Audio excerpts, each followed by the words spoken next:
নিচে নাই বাবারে, দয়াল নিচে নাই এই কথা বিভিন্ন অর্থে বলা যায়। যেমন নিচু জায়গায় পানি বাজে বা থাকে, সেখানে অবশ্যই সেও থাকে। তবে দয়ালের একটা স্বভাব আছে, সেটা ঊর্ধ্বমুখী। দয়ালরা কখনো নিম্নগামী থাকে না, এটা ভালো করে জেনে রেখো। দয়ালদের স্বভাবটাই হলো ঊর্ধ্বগামী। সাইজি তার একটা গানের মধ্যে বলছে,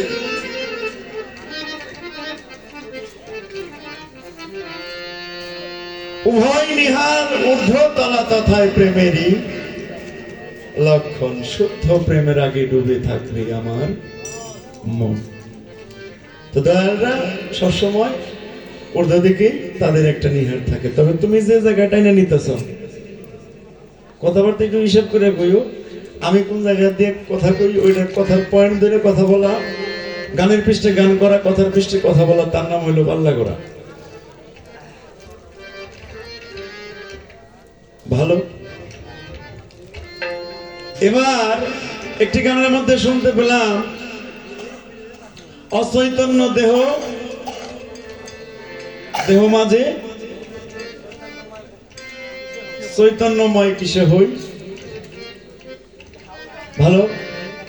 সাধক রজ্জবালী দেওয়ানের গান, চমৎকার। গানে কোনো প্রকার ভুল নাই। তবে তুমি যা দিতেছ ভালো।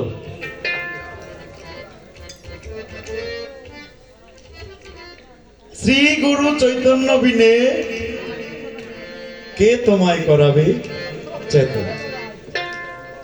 অবশ্যই এই চৈতন্যময় দেহকে, অচৈতন্যময় দেহকে চৈতন্যময় করতে অবশ্যই একজন কামেল মুর্শিদে মুকাম্মেল যিনি, তিনি তোমার এই অচৈতন্য দেহটাকে চৈতন্যময় করতে পারবে। গানের মাঝে শুনতে পেলাম রেচক পুরক কুম্ভক এর সাধন প্রণালী কি, দেহের মধ্যে পঞ্চবান। এটা না আমি কোনোদিন শুনি নাই। একতারা দেখে বললো যে এটাই কি, আসলে না জানলে তো তাই নাকি। এই পঞ্চবান, বাবার এই বান শব্দের অর্থ কি আমরা জানি? শক্তি। বান শব্দের অর্থ হইল শক্তি। আর দেহের মাঝে যে পঞ্চবান, এই পঞ্চটি শক্তি, এর বিভিন্ন শাব্দিক অর্থ আছে। যদি বান শব্দের অর্থ শক্তি হয়, দেহের মাঝে আছে ক্ষিতি, অবতেজ, মরুদ, ভ্রম, এগুলোও বিশাল শক্তিধর। আর এই এরাই বেড়া দিয়ে রাখছে চতুর্দিকে। আর এর শক্তি বলেই তুমি আমি আমরা যারা আছি প্রত্যেকেই টিকে রয়েছি। আর যখন এগুলার পাওয়ার আস্তে আস্তে তোমার মাঝখান থেকে কমে যাবে, তখন তার মৃত্যুকে তখন জয় করা সম্ভব না। আর করলে নাফসা, যে আমরা যেটা জানি যে প্রত্যেক প্রাণীকেই তার মৃত্যুর স্বাদ গ্রহণ করতেই হবে। এক পালা শুনেছিলাম, সেখানে বললো দয়াল গুরু ভক্ত পালা দিছে, আপনার কাছে আমার কোনো কিছু চাওয়ারই নাই, আমি জানি না মরি, আমি জানি না মরি, আপনার কাছে কথাই একটা। আপনি যখন দিবে রিসাইন, আবার গানও গাইছে, তুমি আছো দয়াল আমার। আর কি একটা গান আছে না বিজয়ের, বড় প্রমাণ সেই। মানে গুরুর কাছে কোনো প্রশ্ন চলে না, কোনো কিছুই না, হুট করে কইতেছে যে আমি জানি না মরি, আমি জানি জনম জনম এইভাবেই থাকতে পারি।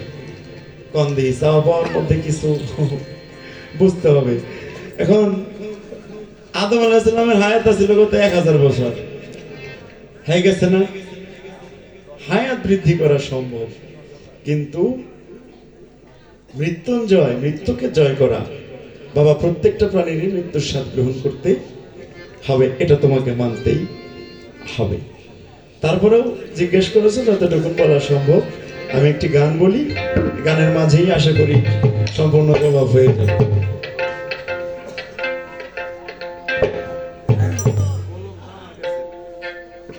আজকে প্রশ্ন জবাব দেওয়ার ভালো নাই, আর আমার ওই অভ্যাসও নাই। তোমার মনে যা আসে তুমি কয়ে যাও। হলো সম্মোহন, একটা হলো উন্মাদন, আর একটা হলো শোষণ, আর একটা হলো তাপন, আর একটা হলো স্তম্ভন। মূলত এই পাঁচটাই হলো তোমার কাম। এই কামদেবের এই পাঁচটা শক্তিকে পঞ্চবান বলা হয়। এখন এই পঞ্চবানকে কিভাবে সাধনায় রূপান্তরিত করে তুমি সেই প্রেমের রাজ্যে চলে যাবা, এটাই হলো বিষয়। এখান থেকে সাধক জালালউদ্দিনের একটি গান আমার মনে পড়ে গেল, তাই আমি গাওয়ার চেষ্টা করবো। ধন্যবাদ।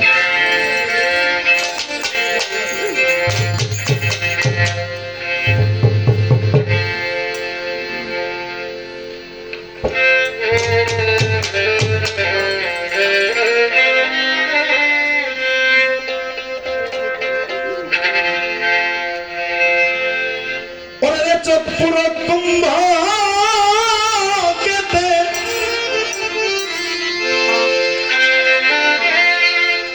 বাবার লুপ্ত করো কাম্বিকা,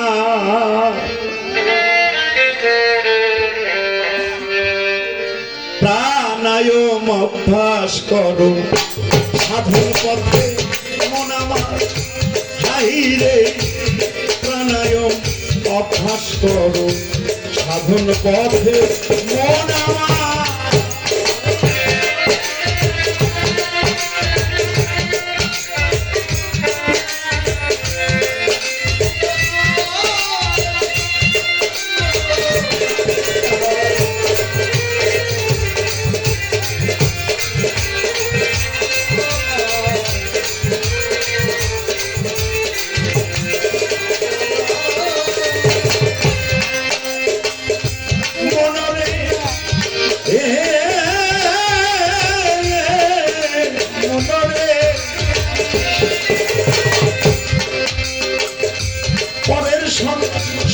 চক্র শোনো নিগমেতে করো ধ্যান, দম সামর্থ্যে করো সাধন, গুর্জ মূলে মূলাধার, করো সাধন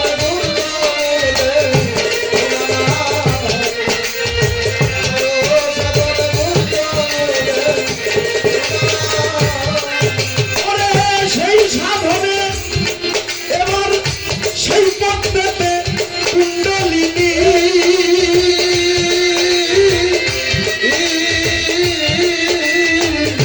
ভুজঙ্গ সাই রূপিণী, সেই পথেতে কুণ্ডলিনী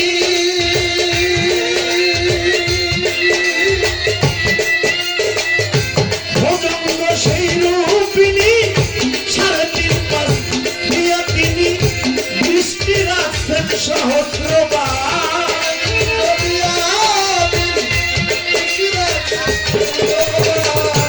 3.5 পাঁচ দিয়া তিনি দৃষ্টি রাখছেন সহস্রবার। প্রাণায়াম অভ্যাস করো সাধন পথে মন আমার,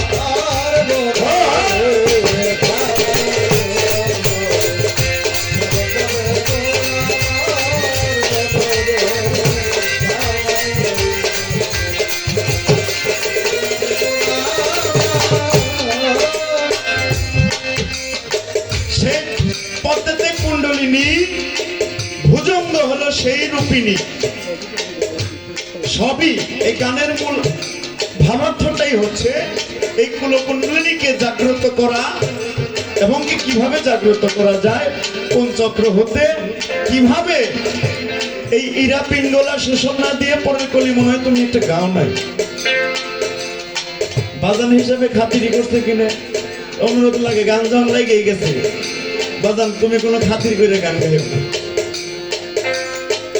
কি কোন প্রকার কোন রকম খাতির করে তুমি গান গাবা না। আমি যদি না জানি আমার শিখা হবে, কিন্তু ভুল কথা ভুল বলে আমি হয়তো করা টাকা নিয়ে আমি চলে যাব, কিন্তু বাবা বাড়িতে গিয়ে আমার ঘুম আসবে না। মনরে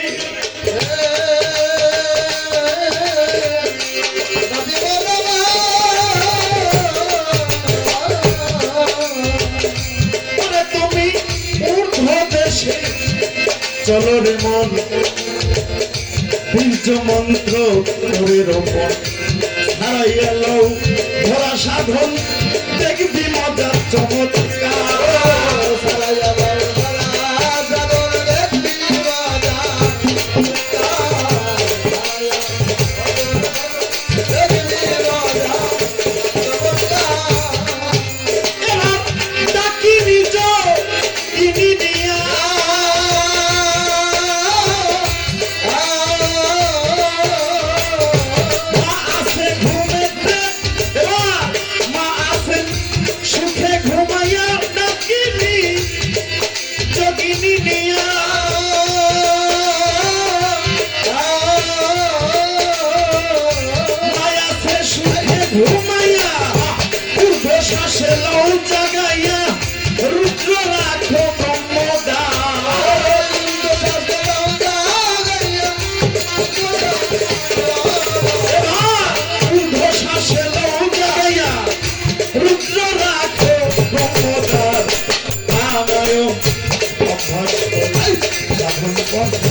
যে সাধনাই করো বাবা মূলে একটা কথা বলে যায় এই কাম সাধনা গর্ভে সন্তান আসে যখন নিষেধ নাই করিতে মিলন হ্যাঁ এখানেই বুঝতে হবে আজকে খেতে ধান রোপণ করে আর তুমি বাড়ি চলে আসলা কি একটা পতির জমিতে হাল চাষের উপযোগী করে সেখানে তুমি বীজ রোপণ করে আসলা ধানের পিছন তোমাকে খেয়াল রাখতে হবে ওই ধানটা বাড়িতে কাইটা আনা পর্যন্ত ওই খেতে যায় আর কোনো বীজ রোপণ করা যাব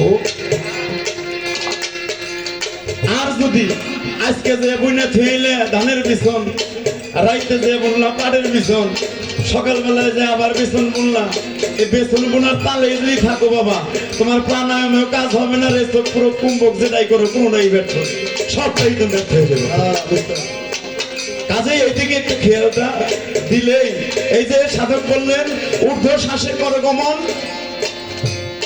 মনরে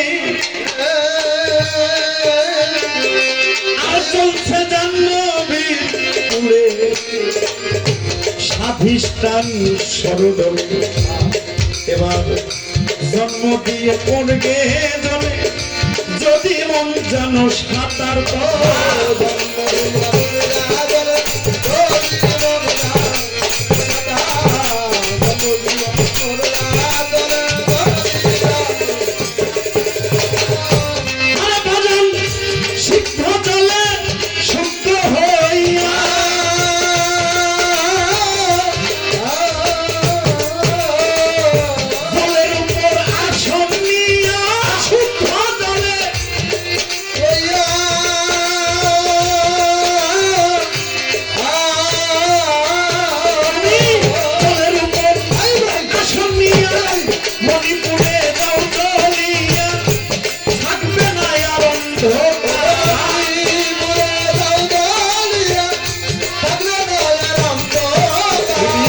মণিপুরে চলিয়া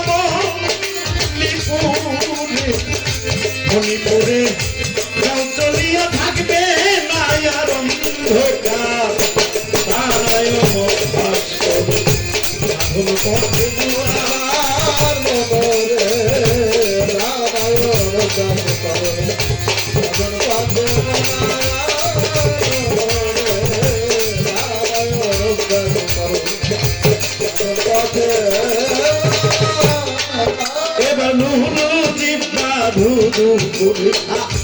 সেজন যায় সাহসের জোরে দম রাখিয়া পুরে মরে অগ্নি হয় তার তাবে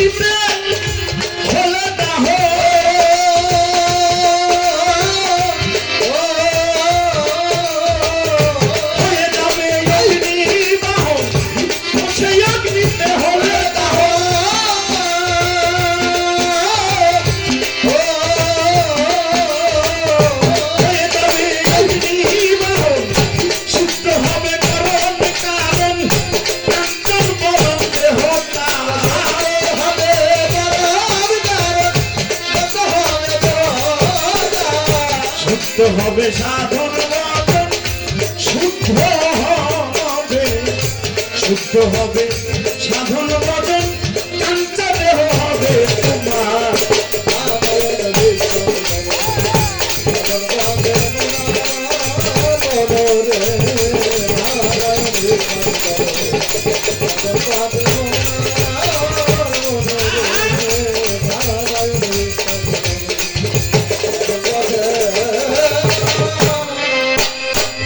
রশিসাগর কইছে শুদ্ধ গোসল যখন হবে তোমারে পাঞ্জাতনের কর্ম দিবে, মধু খাবি বইসা বেসুমার, সেই মধু করিলে বক্ষণ, তোমার দেহটাই হবে কাঞ্চা বরণ, থাকবে না তোর জরা মৃত্যু ডর। এবার আসেন পাঞ্জাতনের কর্ম দিবে, জন্ম ভরা খালি কয়ে গেলাম আমরা হুসাইনি সৈনিক। মেয়ে ভাই বেদবি মাফ করেন, কিছু কথা আমার ছাড়তে হবে। আমরা দাবি করি যে আমরা হুসাইনি পন্থী মুসলমান। বাবারে আমার এই দেহের মাঝে ইমাম হুসাইনের বাসাটা কোথায়? কি পানির ঘরে। তাহলে আমার দেহটা পঞ্চভূতে দেহ, তৃতীয়ভূতে যে মরুদ ভৌম আগুন পানি মাটি বাতাস নুরে ছাপা। তাহলে ইমাম হুসাইন বসবাস করে আমার দেহে যে পানি, এই পানির ঘরে। আর এই পানির সংরক্ষণ যদি কোনো ভক্ত না করে, আর এই পানির সংরক্ষণ যদি কোনো ভক্ত বা কোনো ব্যক্তি, কোনো মুসলমান না করে, তার সে বলতে পারবে না আমি ছোট ইমামের সৈনিক, বলতে পারবে না। বিনা হিসাবে পানিকে খরচ করো না, করিও না বাবা। জনম বলা খালি না মিশই নাই, সব পানি আছে দেহের মাঝে। তাইলে এই শরৎচন্দ্র এই পানিকে যদি কেহ আস্বাদন করতে পারে, তার ছোট ইমামকে বশ করা হয়। আর দেহের মাঝে মৌলা হাসান, সে হলো বাতাসের ঘরে, আর এই বাতাসের সংরক্ষণ যিনি করে বেড়ায়, সেই বড় ইমামকে বাধ্য করতে পারছে। তাছাড়া ওই দাবি করলে খালি হবে না। বলে হারি কথা। মা ফাতেমা মাটির ঘরে, তার দেহ মাটিতে খাবে, মাটির এমন সাধ্য নাই। মুর্শিদের আগুনে যেজন কইরা হইছে ছাই। তাইলে যে মাটিতে বাস করে মা ফাতেমা, না আমি খালি কয়ে গেলাম আর খালি মাই কয়ে গেলাম, কিন্তু তারে আর চেনা হইল না। আমার সানাল দাদা, আমার সানাল দাদা, উনি একটা ভক্তরে বলছিল, বাবা তুমি এই কর্মটা বেশি বেশি করো, ভক্ত বুঝবা না ভাই রে, একবারে মাটি কিছু নিয়ে বাবা, বুঝতাম না, একবারে ওই যে আড়ে বাজারে বড়ি বানিয়ে বানিয়ে বেছে না, একবারে মনে করেন কেদা মাটি সুন্দর একবারে গোল গোল কই রে, উনি 41 দিন খাইছে। খাওয়া 4-5 দিন খাওয়ার পরে তো দেহের ভিতরে আমার সারা এরিয়া যা কিছু আছে ব্যাপারটা শুরু হয়ে গেছে, দৌড় বেড়ে গেছে। বাজান আপনি এটা কি করলেন? তাকে কি করছস? আপনার না মাটি এটা করবার হইলেন, আমি তো করছি সারাম করে দেখছি কি কামটা করছি। ওরা আমার সব না কারণ, হ্যাঁ পরে দয়াল বুঝে যখন দিল, আর ওইটা যদি কেউ রক্ষণ করে বাবা, তার মাকে চেনা হইলো, মাটিকেও চেনা হইলো, আর ওই ব্যক্তির মাটিতে কখনোই খাবে না, ওই ব্যক্তি কখনোই গ্রাস করবে না। মৃত্যুঞ্জয়ী হইতে চাও না? যে মৃত্যুঞ্জয়ী, যে আমার দেহের মাঝে যে মওলা আলী আছে, আলী করমুল্লাহ অজহু, আলীকে বলা হয় অজহু, যার অর্থ হলো আল্লাহর চেহারা যার মধ্যে প্রতিষ্ঠিত। সেই আলীর শক্তি, সেই আলী শক্তি হলো আগুনের ঘরে। আর এটাকে যিনি বাধ্য করতে পারছে, সে মুখ দিয়ে তার জবান বাক্য সিদ্ধি হয়ে গেছে, তার বাক্য সিদ্ধি হয়ে গেছে, সে মুখ দিয়ে যা বলবে তখন ওইটাই তার হয়ে যাবে। বৃষ্টি আবার আগুনা তেল খালি করে দিলে বলতে সাবধান হয়ে যাবো গা। গান শেষ করে বাড়িতে যাইতে পারুন কিনা, যারা এই কর্ম করেছে তারা আমার দলরা যদি কয় মেয়ে ভাই এখন যাই না, ঘন্টা আমি পরে রওনা দেন। আর যদি আমি কই ধরো আলাল ভাই, দুলাল ভাই কইছে আর কথা আমার শুনুন না, আমি দিলাম রওনা, ঠাসিয়া পড়ে রয়েছি, টেলিফোন গেছি, মেয়ে ভাই একটা তো হয়ে গেছে। কাজেই যারা এই কর্ম করে তাদের সান্নিধ্যে থাইকে যদি কিঞ্চিত আর নূরে মোহাম্মদী, যে মোহাম্মদ, মোহাম্মদ হলো জন্ম, আহমদ কিন্তু জন্ম না। আহমদ সৃষ্টিও না। আলিফ লিখতে আলিফ হে দাল, এখানে আলিফ আছে। আহমদে আলিফ হে মিম দাল, এখানে মিম যুক্ত। আর মিমে মোহাম্মদ হলো মিম হে মিম দাল, এখানে কিন্তু আলিফ সত্তা নাই।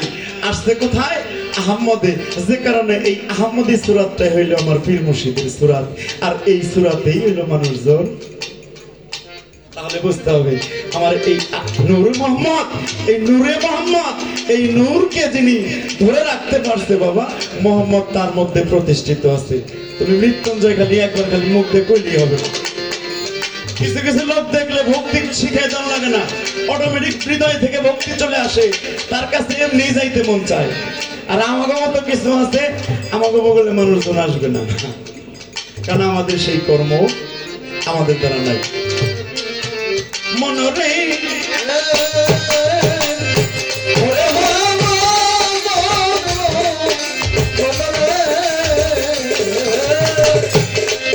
তোমার হৃদয় পদ্ময়না হতো, 12টি দল রয় পবিত্র, নারায়ণ বিরাজিত, বায়ুতে তার আহার বিহার হয়।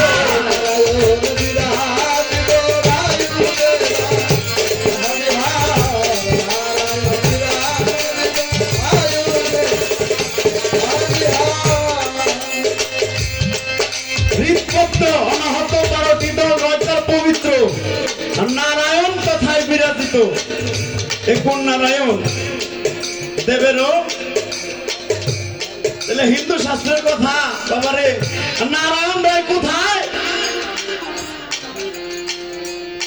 বায়ুতে, বাতাসের ঘরে। এই বাতাসের মধ্যেই তার আহার আর হইল বিহার। হিন্দু শাস্ত্রে তাদের প্রভু হইল নারায়ণ। উনি যদি বাতাসের ঘরে থাকে, বাতাসের মধ্যে থাকে, তাহলে এটাকে তোমার সঠিক সংরক্ষণ তোমার চিন্তা হবে, করতে হবে, জানতে হবে। আমি জানি বাবা, এই ডায়াগ্রামে এসে আমাদের সামনে এগুলো তত্ত্ব মানায় না, মানায় না। কিন্তু বাবা নিজের হাত পাও নিজে টিপলে কিন্তু ভালো লাগে, লাগে না? আমাকে তো একটু টিপাইতেছে আর কি, কোনো অসুবিধা নেই। মনরে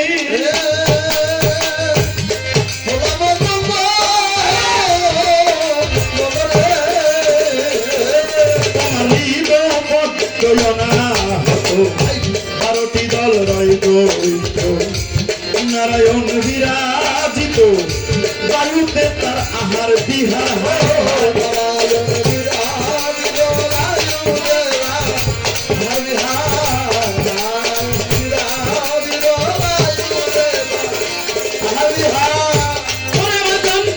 সেই পদ্ম হইলে সাধু,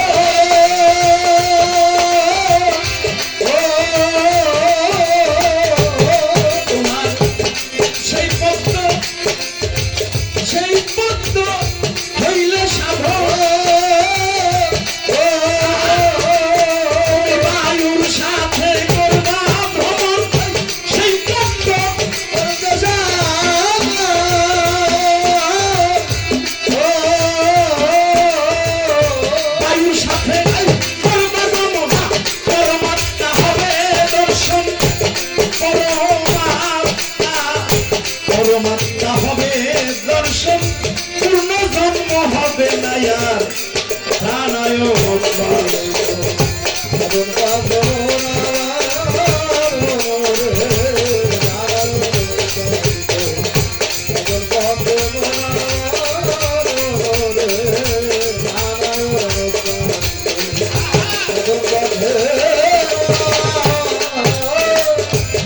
এখন কিতাবে পাওয়া যায় বাবা। আমি জানি কিতাবটা তোমার কাছেও আছে। এই কিতাবটা বাংলাদেশে তাজউদ্দিনের কাছে আছে, যেটার সালাম নিয়ে তাজউদ্দিন গান করে, আমি জানি রে। এই গোপন তত্ত্ব আমার কাছেও আছে বাবা। এই বায়ুর সনে যদি কেউ সম্বন্ধ করতে পারে, এখানে বললেন সাধক, তখন তার পরমাত্মা দর্শন করা হবে। আর যখন পরমাত্মা দর্শন হয়ে যাবে, তখন আর এই যে আসা যাওয়ার যে একটা হ্যাঁ পুণ্যজনম, এগুলা আর হবে না। মনরে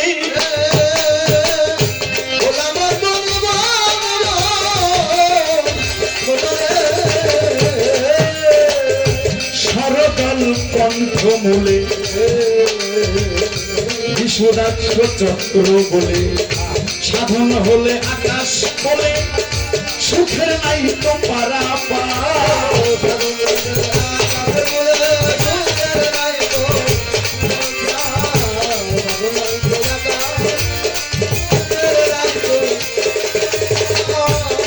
তুমি সুষন্নার চিত্র দিয়া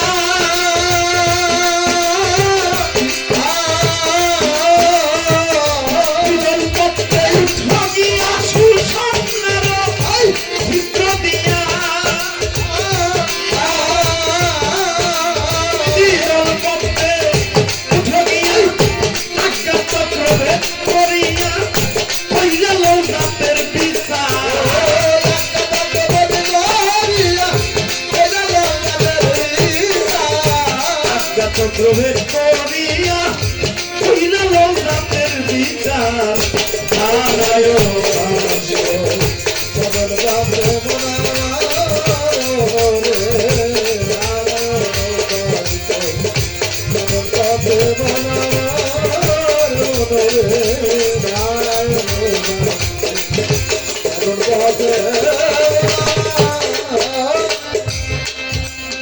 এটা কি মালা না? দেখবেন কিছু কিছু পাগলরা কেউ এই পর্যন্ত নেই, কেউ নাভি পর্যন্ত নেই, কেউ আরো নিচে নেয়। কোন কোন পাগল আছে শিকল পাগলা, গাছের সাথে ঝুলাইছে। আতালে বাতালে আছে না বাবা? সাউন্ড এমনি লোকে এই যে মালা, যেহেতু রেচক প্রকের একটা হিসাব চাইছে, দিয়ে যায় বাবা। হ্যাঁ, একদম দলিল ভিত্তিক। সেটা কি?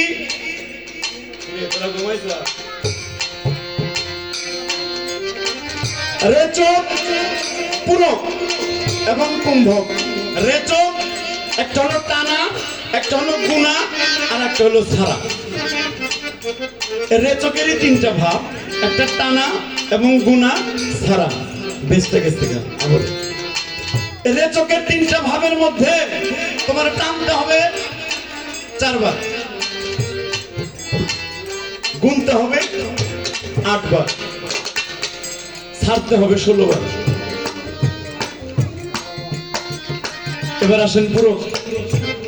পুরকের মধ্যে টানতে হবে 8 বার, গুনতে হবে 16 বার, আর ছাড়তে হবে 32 বার।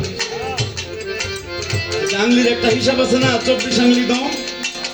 হ্যাঁ, যে কারণে আমি বলবো বাবা, একটা ফুটবলের মধ্যে যখন হাওয়া থাকে ওরা লাথি দিলে অনেক দূরে যায়, যখন হাওয়া থাকে না লাথি দিলে বল তো দূরে যাই না, আরো পায়ের মধ্যে ব্যথা লাগে।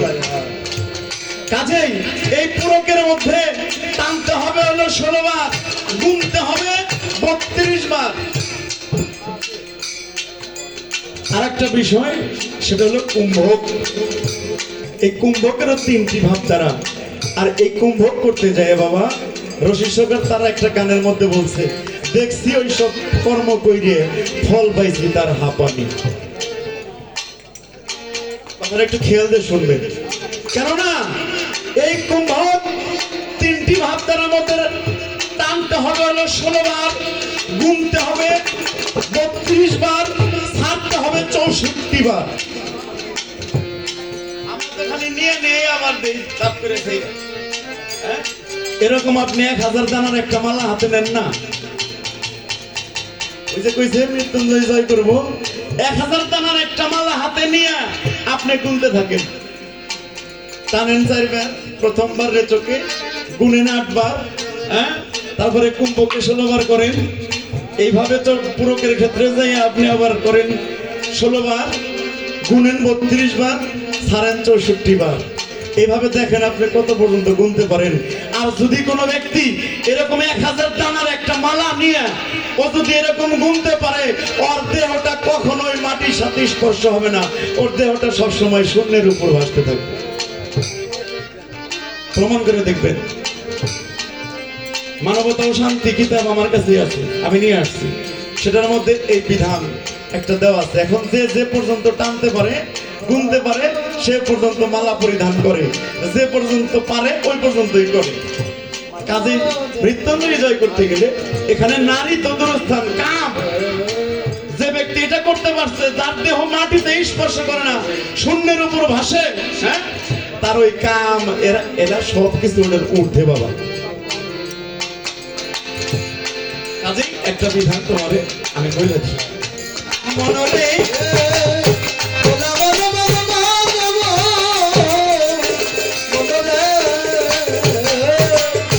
আর তোমার ব্রহ্মপুরের সহস্র দল, সাধকের সাধনার বল, রাজ্য সম্পদ সবই বিফল, কুণ্ডলিনী জাগে যা।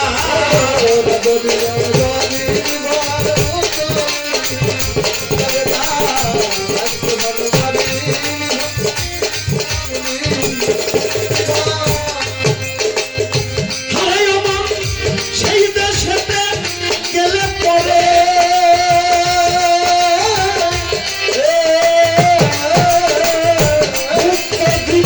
বলে তারে সেই দেশেতে গেলে পরে,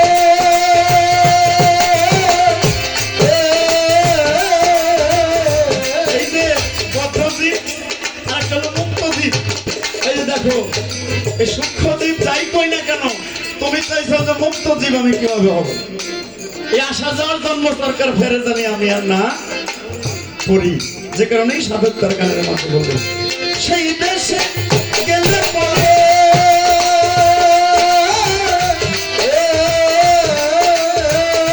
মুক্তদ্বীপ বলে তারে জ্বালালে কয় যাবে সেরে, জমের নাই রে অধিকার,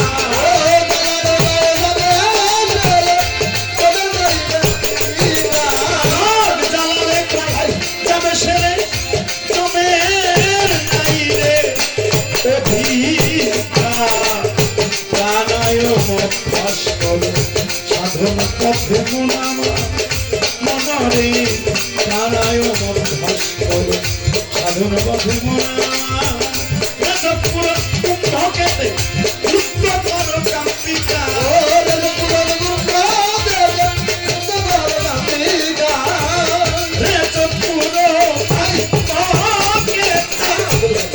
তোমার লুপ্ত করো কাম্পিকা। প্রাণায়াম অভ্যাস করো, সাধন পথে মন আমার মনরে, প্রাণায়াম অভ্যাস করো, সাধন পথে মন আমার। আপনারা যদি অনুমতি দেন, শিষ্যকে তো প্রশ্ন করা যায় না বিকায়দা, যদি আপনারা অনুমতি দেন তাহলে করুন। করবো, একটা করবো, আচ্ছা ঠিক আছে।